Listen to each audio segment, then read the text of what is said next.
하나님의 말씀 보겠습니다. 구약성경 느헤미야서 10장 30절부터 39절 말씀까지. 느헤미야서 10장 30절부터 39절입니다. 제가 봉독해 올리겠습니다. 우리의 딸들을 이 땅 백성에게 주지 아니하고 우리의 아들들을 위하여 그들의 딸들을 데려오지 아니하며 혹시 이 땅 백성이 안식일에 물품이나 온갖 곡물을 가져다가 팔려고 할지라도 우리가 안식일이나 성일에는 그들에게서 사지 않겠고 일곱째 해마다 땅을 쉬게 하고 모든 빚을 탕감하리라 하였고, 우리가 또 스스로 규례를 정하기를 해마다 각기 세겔의 3분의 1을 수납하여 하나님의 전을 위하여 쓰게 하되, 곧 진설병과 항상 드리는 소제와 항상 드리는 번제와 안식일과 초하루와 정한 절개 쓸 것과 성물과 이스라엘을 위하는 속죄제와 우리 하나님의 전의 모든 일을 위하여 쓰게 하였고, 또 우리 제사장들과 레위 사람들과 백성들이 제비 뽑아 각기 종족대로 해마다 정한 시기에 나무를 우리 하나님의 전에 바쳐 율법에 기록한 대로 우리 하나님 여호와의 제단에 사르게 하였고, 해마다 우리 토지 소산의 만물과 각종 과목의 첫 열매를 여호와의 전에 드리기로 하였고, 또 우리의 맏아들들과 가축의 처음 난 것과 소와 양의 처음 난 것을 율법에 기록된 대로 우리 하나님의 전으로 가져다가 우리 하나님의 전에서 섬기는 제사장들에게 주고, 또 처음 익은 밀의 가루와 거제물과 각종 과목의 열매와 새 포도주와 기름을 제사장들에게로 가져다가 우리 하나님의 전에 여러 방에 두고, 또 우리 산물의 11조를 레위 사람들에게 주리라 하였나니, 이 레위 사람들은 우리의 모든 성읍에서 산물의 11조를 받는 자임이며, 레위 사람들이 11조를 받을 때에는 아론의 자손 제사장 한 사람이 함께 있을 것이요, 레위 사람들은 그 11조의 10분의 1을 가져다가 우리 하나님의 전 곳간에 여러 방에 두되, 곧 이스라엘 자손과 레위 자손이 거제로 드린 곡식과 새 포도주와 기름을 가져다가 성소에 그릇들을 두는 골방, 곧 섬기는 제사장들과 문지기들과 노래하는 자들이 있는 골방에 둘 것이라. 그리하여 우리가 우리 하나님의 전을 버려두지 아니하리라. 아멘. 할렐루야.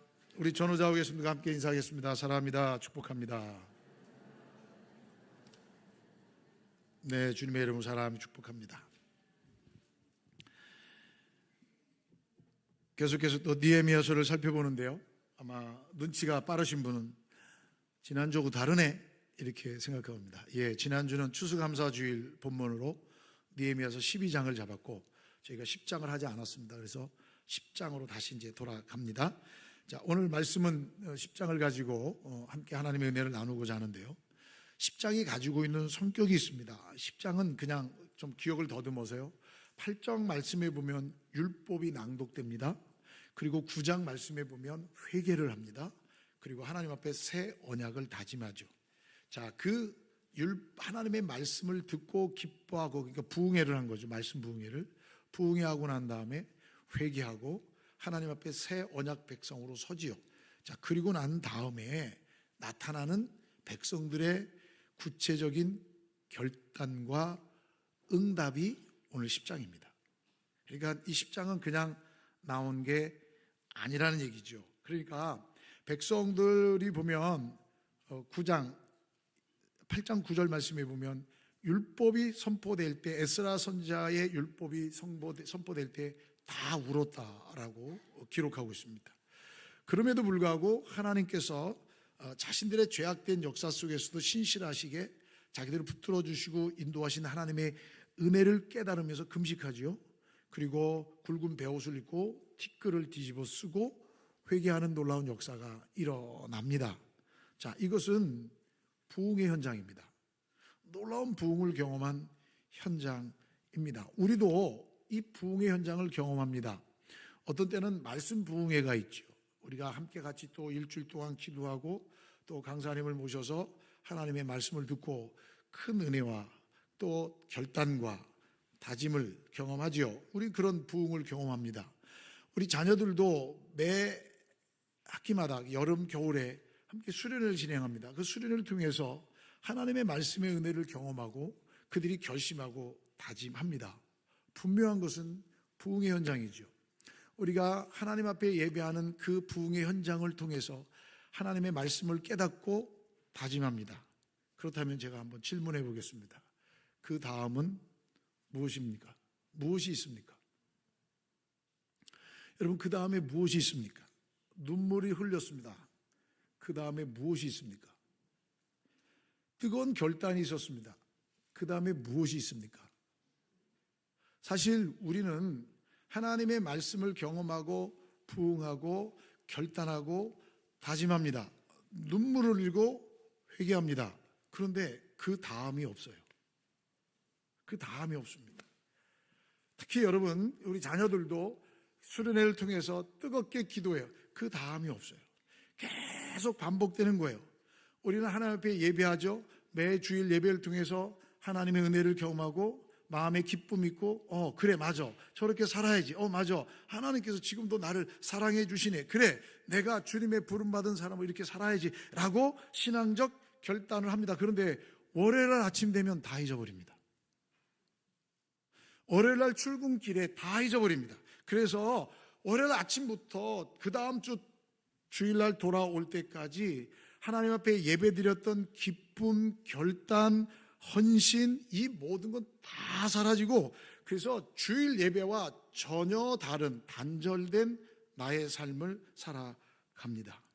여지없이 우리의 삶이 신앙인과 같지 않은 모습으로 무너져 버립니다.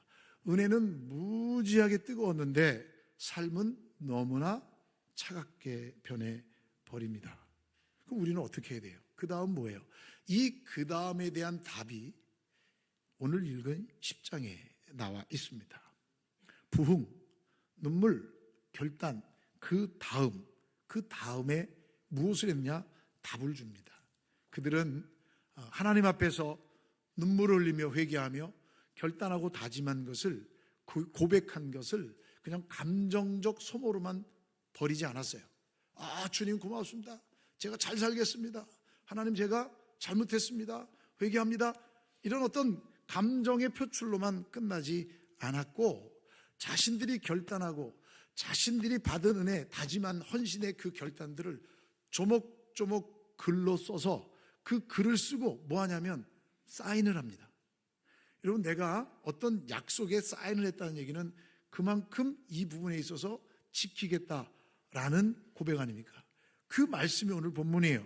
주석가 데릭 카드너는 이 본문을 가지고 이렇게 얘기합니다. 구속력 있는 선언이다. 구속력 있는 선언이다. 그러니까 막연하게 잘 살겠습니다라는 다짐이 아니라는 거예요. 내가 이것을 결심하고 문서로 만들어서 그걸 사인하고 이걸 언약을 삼음으로 인해 그것을 지키겠다는 결단이 나오는 거죠. 그래서 오늘 성경을 보시면 10장 보시면 1절부터 27절 말씀까지는요. 사람 이름만 나와 이름만 나와 이름. 아니 성경에 사람 이름만 써놓으면 누군 줄 알고 우리가 이걸 읽으면서 은혜가 되겠냐? 여러분 한번 생각해 보세요. 이름 읽으면 은혜가 돼요? 근데 내용을 알면 은혜가 되는 거예요. 뭐냐면 1절부터 27절 말씀까지는요. 언약에 임봉하고 사인하고 그 다음에 내가 이렇게 살겠습니다 라고 말한 이스라엘 백성 공동체의 대표자들의 이름이에요. 그래서 1절 보면 누가 나오냐면 느헤미야가 총독 느헤미야가 먼저 사인해요. 그러니까 정치적으로 영적으로 리더십을 보여주고 그 다음에 1절 뒤에 보면은 제사장 시드기야가 사인하는 장면이 나옵니다. 그리고 크게 보면 2절부터 8절 말씀까지 보면 제사장 가문의 우두머리들이 이 사인을 하는데 12장에 나와 있는 이름들과 같아요. 즉 무슨 얘기냐면 이 사역이 역사적 연속성을 가지고 있다는 얘기죠. 그리고 9절부터 13절 말씀을 보면 거기는 레위 사람들이 기록되어 있고요. 14절부터 27절 말씀까지 보면 백성의 지도자들급들이 나와서 사인을 합니다. 그리고 28절, 29절 말씀에 보면 백성 전체가 사인하는데 우리가 좀 이해하기 어려운 표현이 들어있어요. 그게 뭐냐면 저주로 맹세했다 이렇게 표현합니다. 이 저주로 맹세했다는 얘기는 이런 얘기입니다. 내가 이 사인을 함으로 인해 이 결단과 결심을 지키지 않으면 하나님께로부터 저주가 임할 것을 내가 믿기 때문에 알기 때문에 반드시 이 언약을 지키겠습니다라는 결단과 함께 사인을 했다라고 말씀해 주고 있습니다. 그래서 이제는 이 사인을 통해서 이스라엘 백성들이 이걸 선언하는 거예요. 이제 우리는 하나님의 진노로 말미암아 뿔뿔이 흩어져 있는 그런 우리는 난민들이 아니라 이제 하나님의 말씀 중심으로 서 있는 하나님의 거룩한 공동체라는 선언이 오늘 본문의 말씀이에요. 그러면 이 말씀에 어떤 삶의 결단들이 있으며 이 말씀의 결단들이 오늘을 사는 우리들에게는 어떤 삶의 신앙의 목표를 갖게 하는지를 우리 함께 같이 말씀을 통해 살펴봤으면 좋겠습니다. 자, 첫 번째, 이들이 한 결단입니다. 자, 이들의 결단은 느헤미야와 이스라엘 백성들의 결단은요, 거룩에 대한 결단이에요. 거룩. 그러니까 뭐냐면 분리와 구별되며 거룩함이요. 30절 말씀 보시면 이렇게 기록되어 있습니다. 우리의 딸들을 이 땅 백성에게 주지 아니하고 우리의 아들들을 위하여 그들의 딸들을 데려오지 아니하며. 이 말은 뭐냐면 통혼 금지 서약이에요. 우리의 백성들과 이방 백성들과 함께 이 통혼하지 않겠다. 딸들을 데려오지 않고 딸들을 주지도 않겠다라는 얘기입니다. 마치 여러분 우리가 오해를 하면 인종차별인가? 라고 말할 수 있는데 이건 인종차별의 관점이 아니라 신앙의 문제예요. 그러니까 신앙의 문제. 그럼 왜 이방인과 결혼하는 것이 심각한 문제가 됐느냐? 이스라엘 역사가 증명해 주는데요. 솔로몬 왕 때에 이런 일이 있었어요. 실제적으로 왕상 11장 4절 말씀해 보면 솔로몬이 이방 여인들과 결혼을 해요. 정책이죠. 그래서 결혼을 통해서 나라와 부족 간에 뭐냐면 서로 상호 보완과 침략하지 않고 도와주기로 약속하는 장면이 있습니다. 자, 그런데 상대 여자를 데려올 때 그냥 데려오지 않고 뭐라 그러냐면 네가 섬기는 신을 믿어도 돼 이렇게 허락을 합니다. 이렇게 기록되어 있어요. 그의 여인들이 왕의 마음을 돌려 다른 신들을 따르게 하였으므로. 여러분 생각해 보세요. 솔로몬이 누굽니까? 다윗의 아들 아닙니까? 그런데도 이 통혼 전책을 통해서 이 여인들에 의해 마음을 빼앗긴 솔로몬이 다른 신들을 허락합니다. 결과 어떻게 돼요? 이스라엘이 무너집니다. 에스라서 9장, 우리 느헤미야서와 같이 평행으로 섬겼던 선지자가 에스라 선지자인데 이 에스라서 9장에 보면 이 문제는 공동체를 파괴하는 직전까지 갔던 커다란 문제라고 지적하고 있습니다. 즉 여러분 이방인들과의 결혼의 문제는 두 사람의 만남으로 끝나는 것이 아니라 두 개의 다른 가치관, 즉 우상숭배와 혼합주의가 공동체 안으로 들어오는 통로 역할을 하는 거예요. 여러분 내 아내가 내 남편이 믿는 그 신을 어떻게 못 믿게 하겠어요?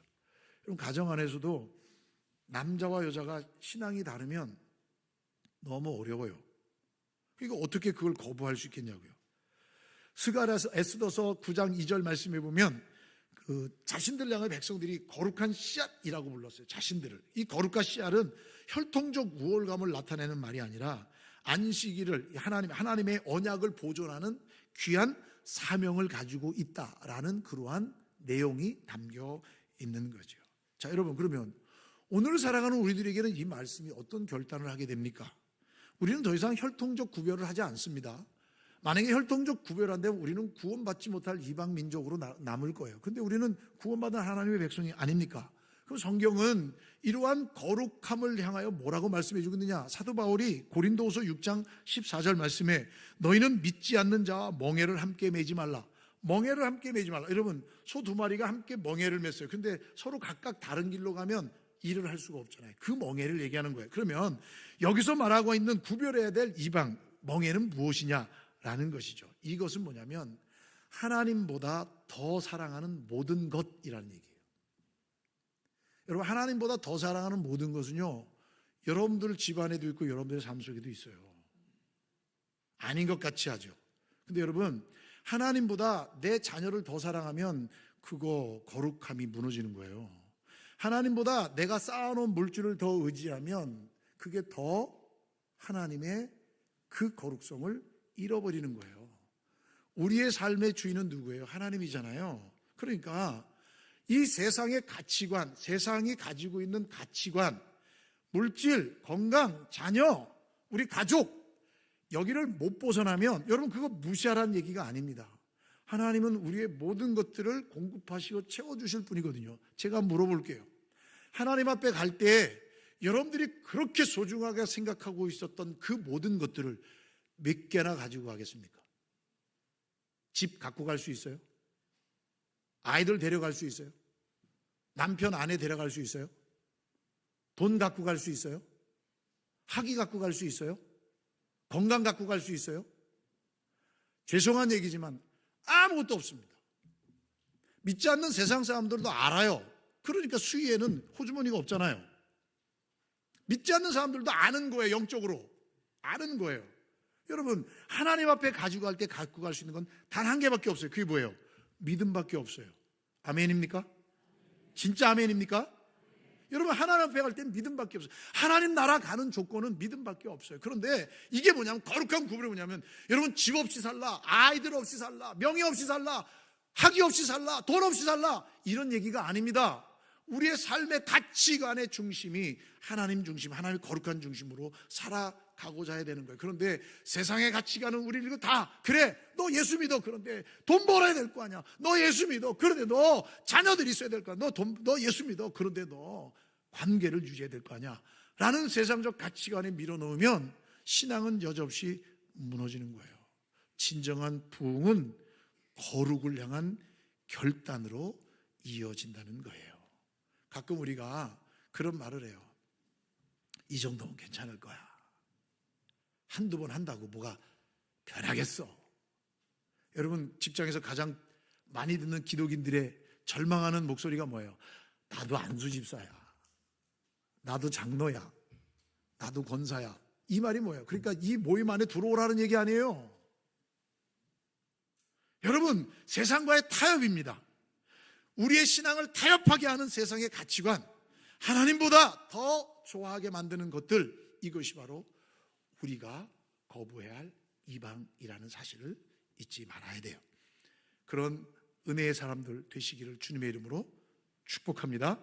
자, 두 번째 이들이 어떤 결단을 하냐면요, 느헤미야와 이스라엘 백성들의 공동체의 두 번째 결단은 하나님의 절대 주권을 인정하는 거예요. 그러니까 하나님을 향한 온전한 순종을 결단하는 거예요. 하나님의 절대 주권을 인정하는 거예요. 모든 것들을. 두 가지인데요, 하나는 시간이고 하나는 물질이에요.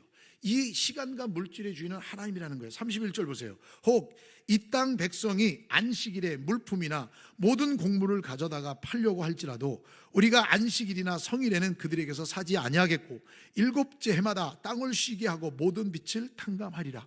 여러분, 구체적인 두 가지 실천 약속을 하는데, 하나는 안식일을 거룩히 지키겠습니다라는 얘기와 또 하나는 안식년을 지키겠다는 그 약속입니다. 여러분, 13장에 보면은, 느헤미야 13장에 보면 어떤 일이 있었냐면, 이스라엘 백성들이 성전에 모여들면 많은 이방인들이 좋은 물건을 가지고 와서 파는 거예요. 그러니까 물건을 사는 그런 일들이 있었죠. 왜요? 편리하니까, 유익하니까. 뭐 여러분 한번 생각해 보세요. 목사님들이 모이는 곳에 또 이렇게 총회나 그다음에 노회나 무슨 연합회나 이런 거 할 때 보면 반드시 오는 분들이 있어요. 초청하지 않았는데. 그래도 그냥 마이크 팔고 스피커 팔고 와이셔츠 팔고 성의 팔고, 옛날에는 뭐 많이 팔았냐면 주석집 같은 거 많이 팔고 이렇게 그런 파는 사람들이 굉장히 많고, 요즘은 또 뭐도 하냐면 또 건강 제품 팔고 이거 진짜 많이 와요. 왜 많이 와요? 팔 수 있으니까 오는 거예요.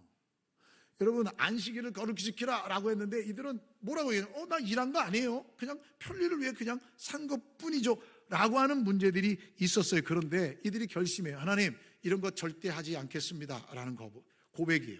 모든 것은 하나님입니다 라는 겁니다. 즉, 경제 논리가 신앙의 원리보다 앞설 수 없다라는 선언이에요. 모든 것은 하나님이 주신 법칙대로 살아가겠다라는 거예요. 내가 손해를 보더라도 하나님의 거룩함을 지키겠다라는 얘기입니다. 그럼 지금 우리는 안식일을 안 지킵니다. 그럼 우리는 이 안식일이 주일로 대체됐잖아요. 그럼 우리의 주일은 어떠냐는 거예요. 오늘날도 이 주일의 문제가 이 자본주의 시대 속에서, 그리고 이 주일의 문제가 많은 자기 개인적인 편형화된 이 시간 속에서 얼마나 많이 무너지고 있는지 몰라요. 많은 사람들은 끊임없이 우리를 유혹하거든요. 이 말씀은 우리에게 도전을 주는 거예요. 우리의 시간, 하나님 앞에 예배하는 시간임을 잊지 말아야 되는 거예요. 절대적으로 하나님 중심인 거예요.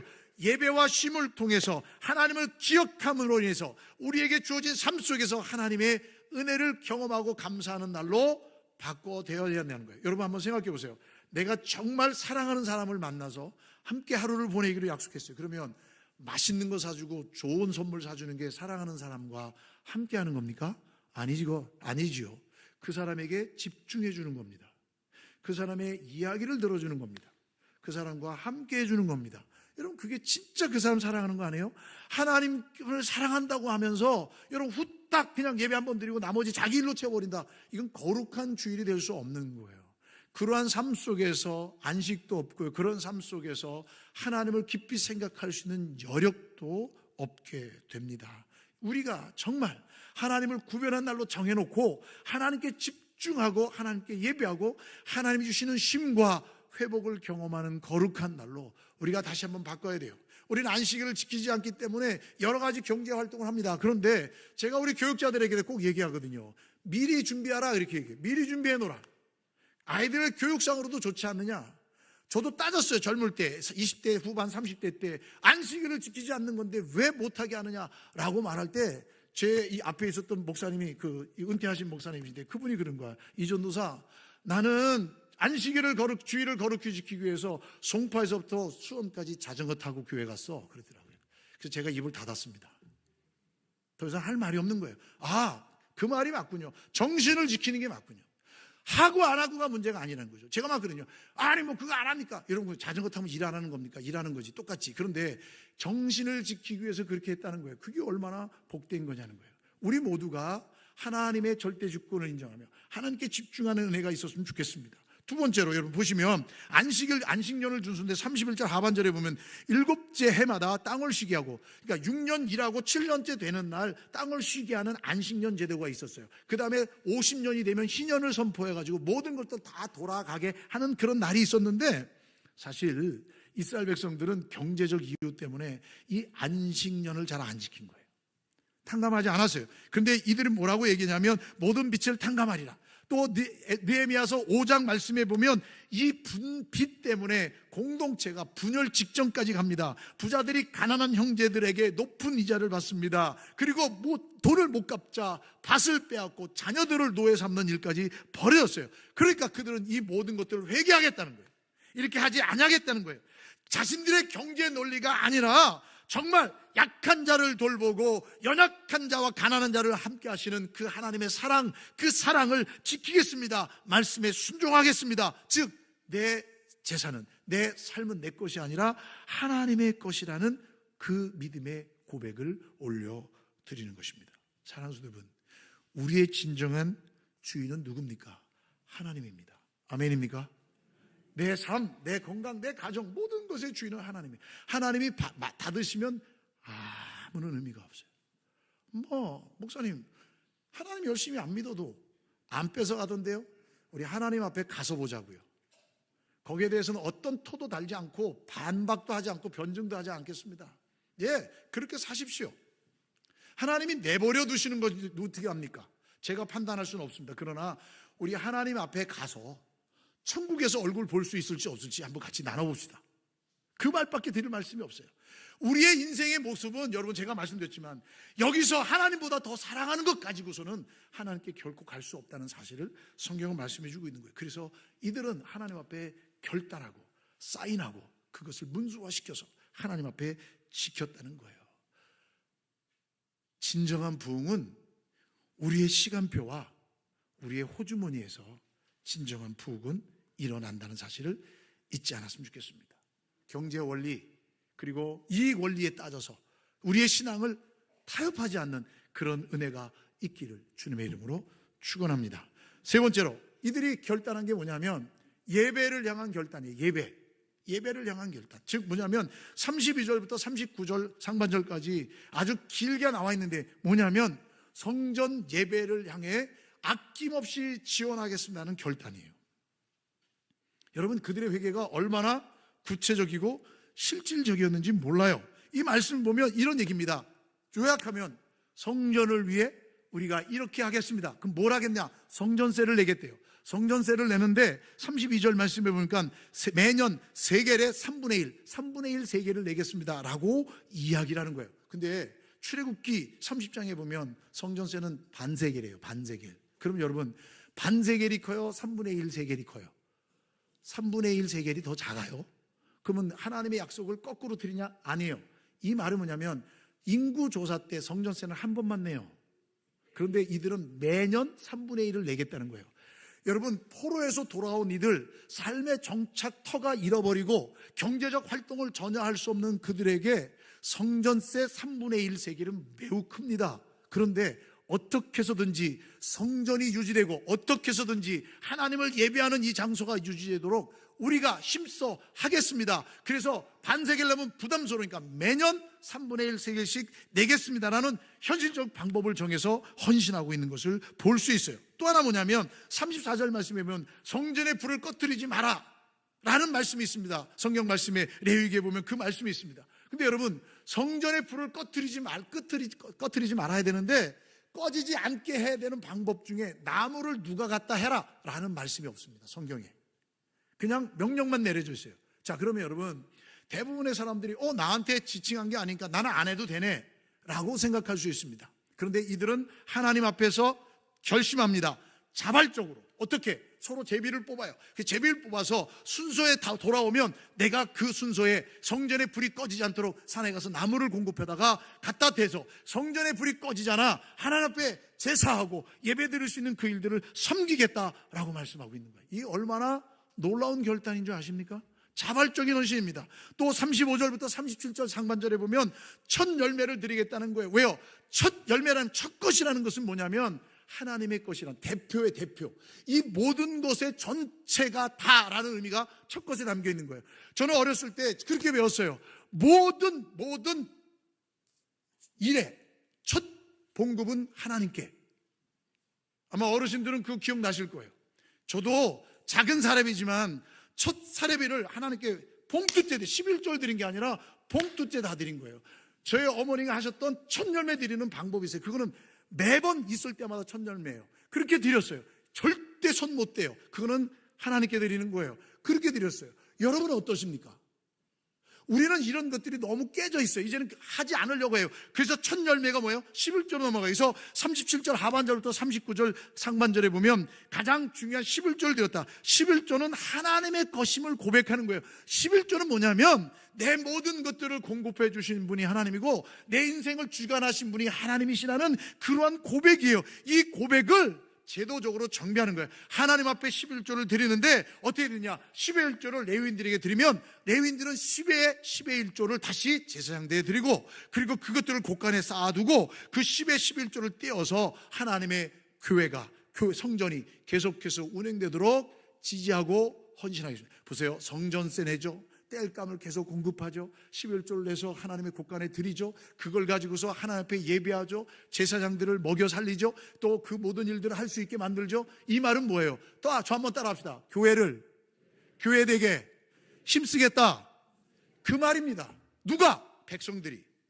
우리는 지금 성전이 없어요. 물론 여러분, 사도 바울이 너의 몸이 하나님의 전인 줄 알지 못하느냐, 하나님의 영이 거하는 곳이 교회, 맞아, 성전이에요. 그래서 우리 모두가 성전이에요. 그런데 우리는 각자로 존재하는 성전이 아니라 예수 그리스도를 머리로 하는 교회 공동체라는 사실을 잊지 마셔야 돼요. 신앙은 공동체입니다. 신앙은 개인이 사는 게 아닙니다. 너희 몸이 하나님의 영이 거하는 전인 줄 알지 못했냐, 이 말은 하나님께서 우리 모두가 다 하나님의 영적인 존재로서 우리와 함께 해주시고 그 영적으로 고백한 우리 모두를 하나님께서는 교회 공동체, 주님의 몸된 교회 공동체로 모아주셔서 하나님의 놀라운 역사들을 이루게 하신 거예요. 그래서 이 교회 안에서는 너무나 많은 주님의 일들을 감당해야 돼요. 우리가 예배만 드린다고 해서 여러분, 영적인 서비스만 받는다고 해서 우리의 신앙이 자라는 게 아니에요. 교회가 그저 나는 아무것도 하지 않을 거야. 나는 교회만 갈 거야. 가서 예배만 드릴 거야. 나한테 헌금 강요하지 마. 나한테 봉사 강요하지 마. 나한테 헌신 강요하지 마. 난 예배만 드릴 거야. 여러분, 이건 교인이 아닙니다. 이건 성도가 아닙니다.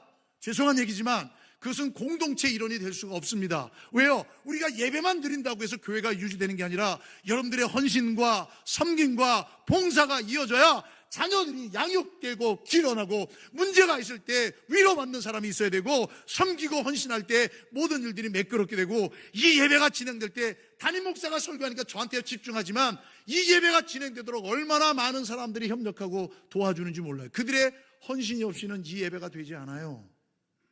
여러분들의 헌신과 충성이 없이는 하나님의 나라를 이룰 수가 없는 거예요. 그래서 이들이 마지막 그렇게 다 헌신을 다짐하고 싸임하면서 뭐라고 하냐면 하나님, 우리가 하나님의 전을 버려두지 아니하겠나이다. 무슨 얘기입니까? 엄청난 고백을 하고 있는 거예요. 그들이 하나님의 전이 무너졌어요. 버림받았어요. 물론 하나님께서 그들을 깨우치기 위한 방법이지만 약속대로 70년 만에 돌아왔지만 그들은 다시 돌아와서 자신의 조상들의 죄를 회개하고 죄를 뒤집어 쓰고 하나님 앞에 결단하면서 하나님이 이렇게 이제는 이렇게 살지 않겠습니다라고 결단했다. 그 놀라운 은혜가 저와 여러분들에게까지 온 거예요. 우리에게도 이런 결단이 있어야 되지 않겠습니까? 영적인 서비스만 받고 간다면 그게 무슨 교인이에요? 하나님 앞에 헌신하지 않는다면 무슨 교인이에요? 하나님 앞에 결단하지 않는다면 무슨 교인이에요? 부흥을 경험해도 그 다음엔 아무것도 아니고 눈물을 흘려도 그 다음에 아무것도 아니고 결단을 해도 아무것도 아닌 거예요. 왜요? 헌신이 삶 속에 나타나지 않으면, 내 시간과 내 물질이 주님 앞에 드리지 않으면, 내 열정을 주님 앞에 드리지 않으면 어떤 것도 진행되지 않음을 성경은 말씀해 주고 있는 거예요. 사랑하는 여러분, 오늘을 살아가는 저와 여러분들은 이 말씀을 통해 무엇을 결단합니까? 우리는 교회 공동체, 하나님 앞에 드리는 예배, 하나님이 주신 사명을 감당하는 그 헌신이 우리 가운데 있어야 주님이 반드시 다시 오시겠다 약속하신 그 약속을 우리는 맛볼 수 있음을 잊지 말아야 합니다. 다시는 그렇게 살지 않겠습니다. 우리는 결코 어떤 희생을 치르더라도 우리의 삶의 중심인 하나님의 집과 예배를 포기하거나 방치하지 않겠습니다 라는 고백으로 담아드린 고백이 하나님의 전을 버려두지 않겠습니다 라는 그들의 마지막 고백인 것입니다. 사랑하는 여러분, 우리의 모습을 한번 돌아보십시오. 주의 전을 방치하고 있지 않았습니까? 여러분들의 예배, 우리의 기도, 말씀이 방치되어 있지는 않았습니까? 신앙은 감정적인 고백이 아니라 삶의 구체적인 헌신이 드러날 때 진정한 신앙의 모습이 나타나는 것입니다. 우리 모두 함께 같이 주님의 말씀 앞에 서서 거룩한 하나님의 자녀들로서의 섬김과 헌신, 그리고 봉사와 애씀이, 나눔이 더욱더 풍성해져서 주의 뜻을 이뤄갈 수 있는 우리 믿음의 공동체 되기를 주님의 이름으로 축원합니다. 이제 연말입니다. 너무나 많은 일꾼들이 필요합니다. 서로 손살에 치며 안 하겠다면 예, 괜찮아요. 제 특징이 하나 있어요. 그게 뭐냐면 저는 이 없으면 잇몸으로 살거든요. 정말입니다. 저는 진짜 이 없으면 잇몸으로 사는 사람이거든요. 저는 그게 맞다고 봐요. 저는 두려움이 없어요. 그러나 안타까운 건 한 가지 있습니다. 하나님이 주신 놀라운 약속을 경험하지 못할까 봐, 하나님이 주신 놀라운 부흥을 체험하지 못할까 봐, 하나님 앞에 가서 어떤 모습으로 평가받을지 모르기 때문에 저는 안타까움이 있을 뿐입니다. 사랑하는 여러분, 주님이 주신 마음, 결단이 있다면 헌신으로 표현을 해 주십시오. 여러분들의 섬김과 헌신을 통해 하나님의 나라는 확장되고 그 일을 할 수 있도록 물질도 주시고 관계도 주시고 건강도 주시고 가정도 지켜주시고 자녀도 지켜주실 줄 믿습니다. 이 놀라운 믿음의 고백을 통해 우리가 함께 힘있게 달려가는 저와 여러분 다 될 수 있기를 주의 이름으로 축원합니다. 기도하시겠습니다. 사랑하신 하나님 아버지, 감사합니다. 하나님께서 우리에게 주신 이 약속의 말씀을 통하여 느헤미야와 이스라엘 백성 공동체가 하나님 앞에 헌신을 다짐하며 결단하며 사인하고 서약했던 것처럼 우리 모두가 하나님의 말씀 앞에 온전히 서게 하여 주시고 주님의 몸된 교회를 향해 주의 나라를 위해 하나님의 주신 사명을 향해 아름답게 헌신하는 우리 모두 되게 하여 주시옵소서. 이 공동체가 이 땅에서 필요한 이유가 있습니다. 하나님 아버지, 이 공동체가 주님으로부터 받은 사명이 있기 때문입니다. 주님, 그 사명 앞에 반응할 수 있는 우리 모두 되게 도와주시고 교회가 하나님의 영광을 드러내는 일에 힘쓰며 애쓸 수 있는 은혜가 있게 하여 주시옵소서. 예수님의 이름으로 기도하옵나이다. 아멘. 우리 자리에서 다 일어나셔서 찬송가 429장 함께 찬양하시겠습니다.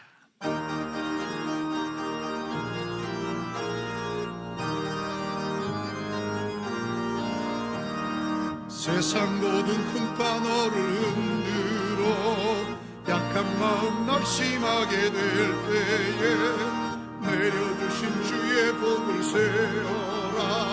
주의 크신 복을 내가 알리라. 받은 복을 세어 보아라. 크신 복을 내가 알리라. 받은 복을 세어 보아라. 주의 크신 복을 내가 알리라. 세상 근심 걱정 너를 누르고 십자가를 등에 지고 나갈 때 주가 내게 주신 복을 세어라. 두려움 없이 항상 찬송하리라. 받은 복을 세어 보아라. 크신 복을 내가 알리라. 받은 복을 세어 보아라. 주의 크신 복을 내가 알리라.